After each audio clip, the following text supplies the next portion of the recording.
You're listening to the Paul McGUIRE Report.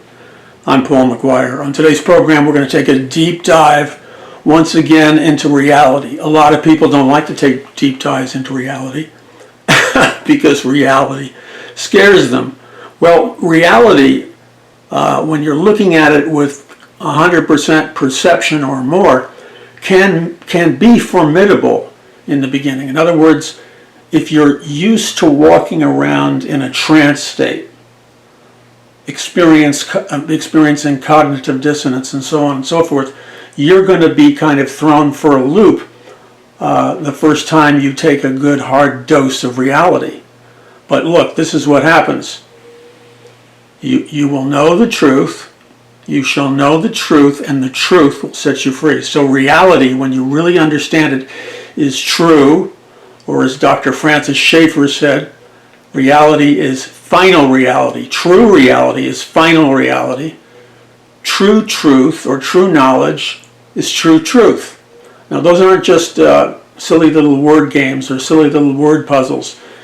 Schaeffer was diving deeper than most do in the acquisition, if you will, of reality. So let's look at what's going on in our reality now. Since I've been alive, which was the 1950s, some of you are younger or older than that period of time. But the world has undergone a massive shift of consciousness, perception, science, technology, and many other things. So here's where we are. The entire planet, and especially the United States of America, is obsessed with getting the goodies on what director Steven Spielberg coined as, well, he didn't coin it, but he used it in his movie, his feature film, Disclosure or Disclosure Day. And the idea is that the federal government is hiding the secrets of the UFO files, the ET files, the pictures of UFO motherships, and so on and so forth. And so there are masses of people, and so these masses of people would include scientists, heads of very powerful theological institutions, and all kinds of people who believe that planet Earth was visited by an alien race, an extraterrestrial race, perhaps coming from some place like the planet Saturn, the planet Mars, or some planet further away than that. And the theory is, now remember, we're dealing with competing theories. So the theory is that an alien race coming here by a UFO mothership, they descended upon planet Earth. They had a desire for human females, and that desire led them to mate with human females. And now the human females who they had 100% human DNA. Their genetic code was clearly human. And they decided to have physical relations with this alien race. And when they gave birth, when the human females gave birth, of course, they gave birth technically not to a human species, not to human men and women. They gave birth to an odd mixture, a hybrid race of human female DNA mixed with human female DNA mixed with synthetic human or alien DNA. But in either case, you come up with non-human DNA. Now, technically, according to the Bible, non-human DNA is an abomination to God because God is the creator of everything, capital C. That's why he's called, theologically, the infinite personal living God of the universe. And the personal living God of the universe is the creator, capital C, of all things, not only the flowers, the waterfalls, but creatures and species of all kinds. And in the Old Testament, God forbade the human race, specifically God's people, the children of Israel. They were forbidden, as all mankind was, forbidden from mating and creating a hybrid offspring race of biological entities that did not have the DNA of God. So when you have a biological being, whether it's a bird, a fish, a human, or whatever, and it has a hybrid mixture of DNA that is not the original DNA, it's not DNA found on planet Earth, for example. It's DNA that they theorize was discovered off planet Earth. So, in the ancient world, according to the ancient biblical texts, you have Adam and Eve in the Garden of Eden, in paradise, who were immortal beings. They were created by the infinite personal living God of the universe. They were created by the Creator, capital C, as was the Garden of Eden, planet Earth, and paradise itself. And Adam and Eve again were immortal beings. They were perfect in every way. But the ultimate measurement of their perfectness was simply that Adam and Eve were directly made in the image of God. It says God made them, Adam and Eve, both male and female. So Adam and Eve had the original genetic DNA template of God in their being. The biological entities, alien entities,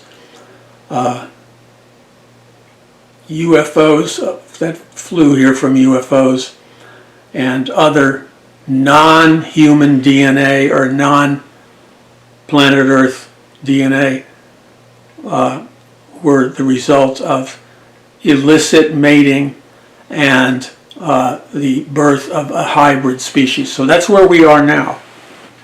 And there are some people who theorize, this theory's been going around since ancient Babylon and before, but it's been repopularized, especially in 1947, when supposedly a UFO craft and a UFO crashed into New Mexico, and supposedly we had captured an archaeological relic which they claimed they discovered in Roswell, New Mexico. Okay, so since 1947 and prior to that, we've had, well, actually quite a bit prior to that, going back 100 years before 1947, the massive buildup in people claiming to have seen UFOs or meeting aliens skyrocketed. Again, on the Paul McGUIRE report, I've been talking to you about the UFOlogy, if you will, going back 100 years or more. We had all kinds of people, like the famous science fiction writer H.G. Wells, who, by the way, he was the father of the British intelligence agency, the British equivalent of the CIA. So the famous sci-fi writer H.G. Wells was the head of the British intelligence during World War I. He mentored and personally trained Aldous Huxley and the other Julian Huxley. Julian Huxley is the father of transhumanism, was a key leader at the UN. Aldous Huxley was a pioneer in consciousness, altered states of consciousness via psychedelic drugs like LSD, and the author of the dystopian novel Brave New World. And it was also H.G. Wells who hooked them up for, we can only surmise what the real reason was, but H.G. Wells hooked them up with Aleister Crowley, who allegedly was also an agent of British intelligence as well as a high-ranking Satanist. It gets crazy out there, doesn't it? Okay, so H.G. Wells wrote this famous sci-fi novel called Invaders from Mars. In the United States of America, a famous actor, Orson Welles, no relationship to H.G. Wells. Orson Welles produced and starred in a radio theater presentation of Invaders from Mars. Now remember, back then, way back then, there was none of the technology, color TV, there was no TV, there was nothing, man. All there was radio, so the whole nation, tens of millions of people were glued to their radio sets to hear this spectacular radio theater drama entitled Invaders from Mars or War of the Worlds, about a Martian invasion of planet Earth via UFO. And even though it started with a disclaimer saying this is purely a fictional piece of material, they did it deadpan in the sense is that the well-known actors acted as if they were the media and acted as if they were people who had seen the Mars invasion and the UFOs, etc. So when it went live across America, and it was under the umbrella, by the way, I talk about all the details of this in my book, A Prophecy of the Future of America. And so what happened was a huge sequence of events occurred. The American public believed that it was a real news report. The American public, millions and millions of people in America and across the world, thought they were watching a live media news report. In fact, this thing was so professionally produced that it was under the umbrella of the Princeton University Radio Propaganda Project, where they scientifically studied propaganda, and this Invaders from Mars radio theater drama fit into that category. It shook up the whole nation because the whole nation went berserk for a time and literally thought America was being invaded by UFOs from the planet Mars.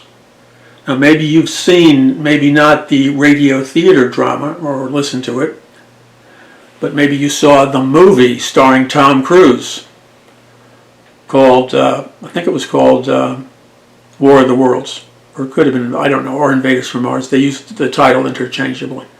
And that was a big budget feature film that showed that what happened in America at that time.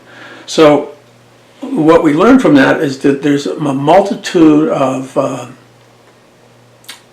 flashing red lights on the dashboard of our car or spaceship metaphor for reality. Flashing red lights on our dashboard. Warning lights telling us to look at different things in relationship to the engine of the vehicle.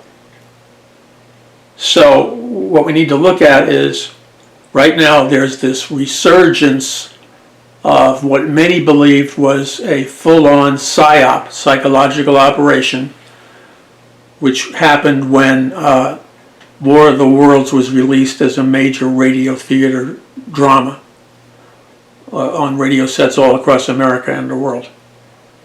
And this put the people of America in an altered state of consciousness. And it actually entered into the domain of what is called scientific mind control, developed largely by the Nazi mind control scientists and other Nazi scientists. They created this sequence of things to do that could control a person's mind, thus scientific mind control. So did, by the way, Aldous Huxley in his books. In fact, a lot of people think that Aldous Huxley was the secret father of the CIA's or the Nazi rockets or Nazi mind control scientists program called MK Ultra, which was what happens to a person's mind when certain activators are triggered, such as psychedelic drugs like LSD or mescaline, like sleep deprivation, like loneliness, like social isolation, and things as like pain, drugs, hypnosis, are all scientific activators of a state of consciousness perversely called scientific mind control. So these are these converging factors playing out before us, let's say, on multiple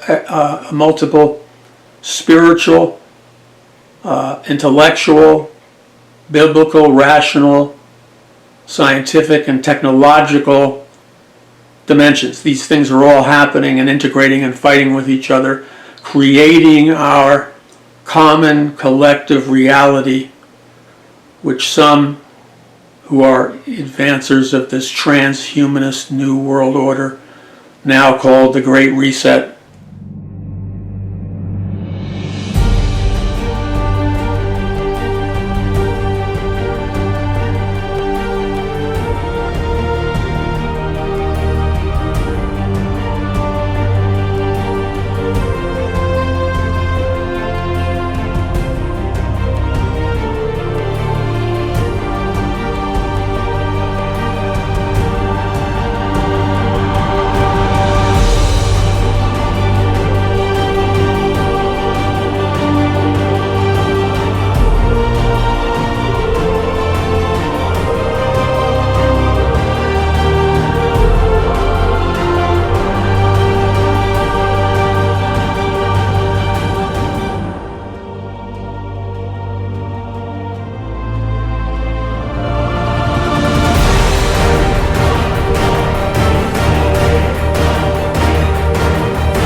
This whole thing appears to be like a psyop, a psychological operation, because what they learned through the release of Invaders from Mars, etc., what they learned was when you subject the American public or whatever public, when you subject them to a high-level state of anxiety, stress, or chaos or crisis, they spin. They can't handle the intensity of the information, and so their brains like spin.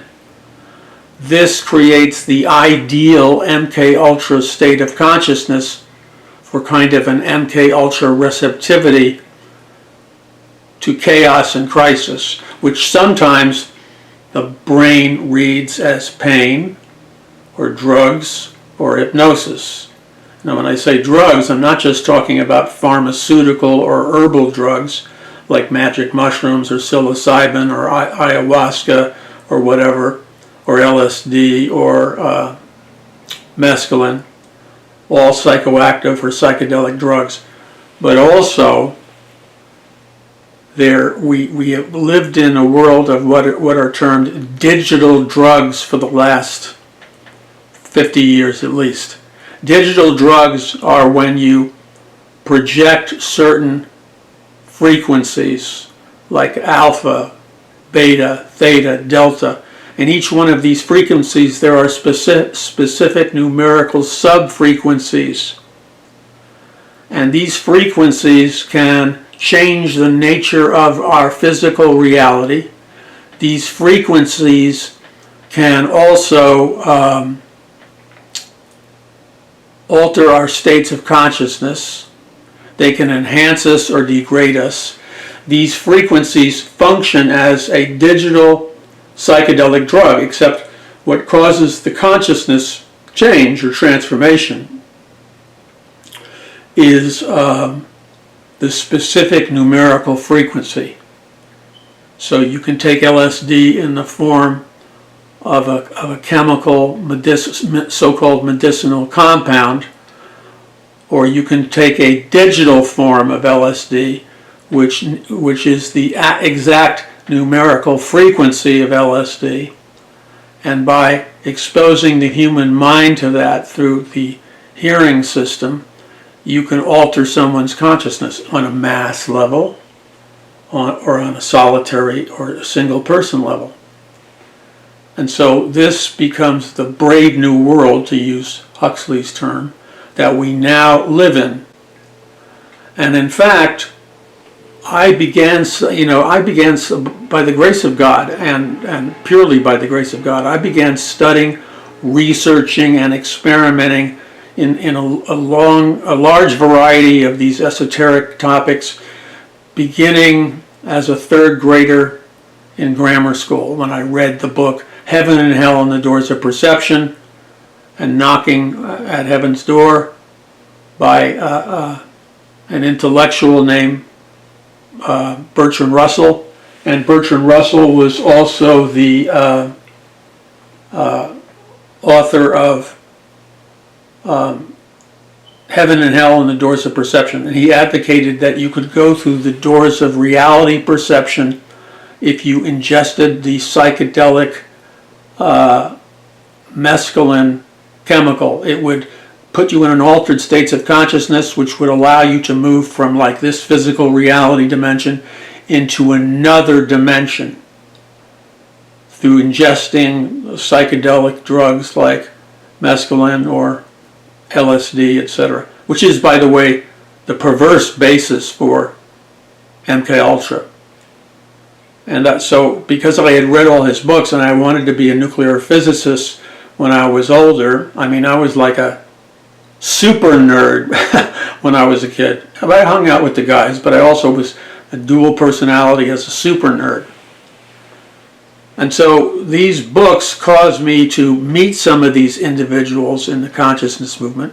They caused me to do extensive research plus personal experimentation in a wide variety of fields. And so when I attended the University of Missouri in the psychology department many moons ago, I had a dual major within psychology, altered states of consciousness, a brand new field. I mean, who majors in altered states of consciousness? I did. And at the time it was like crazy. I mean, who would ever do that? I did it because I wanted to find out the meaning of life. I wanted to find out its ultimate meaning. So it turns out all my friends took the safe careers, dentist, doctor, lawyer, truck driver, on and on and on. They all took relatively safe jobs. I took a brand new field, total risk, altered states of consciousness and filmmaking.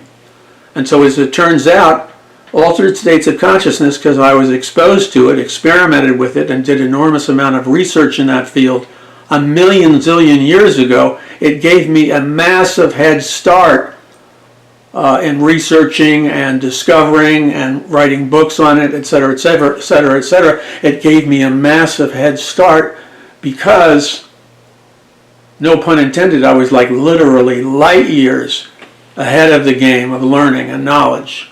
And all the people who snickered at me for majoring in, and I don't blame them, believe me, all the people who snickered at me or who kind of made jokes about my major and stuff, well, guess what? Guess who had the last laugh? Because it was an all. I'm having the last laugh by God's grace, because it was like, nobody majors in that subject, even back then. Today people are doing it.